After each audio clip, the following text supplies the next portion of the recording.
এইমাত্র আলিশা জিতে নিয়েছে। আলিশার বাঁধনটা খুলে দাও।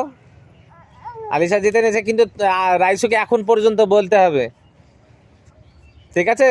তারপরে তুমি ওই বাঁধনটা খুলবে তোমার, ঠিক আছে? বলো বারবার তোমার জন্যে।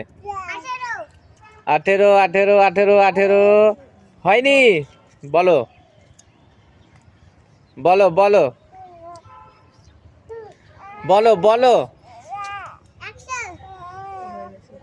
100 100 হয়ে গেছে। এই রাইসা ছাড়া পেয়ে গেল এবার।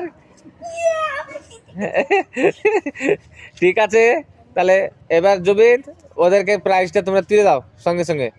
ফার্স্ট প্রাইজ পেয়ে গেল আলিশা খাতুন এবং সেকেন্ড আমাদের রাইসু। ঠিক আছে, তোমরা খুশি তো? খেলে খুব খুশি? হ্যাঁ, ঠিক আছে।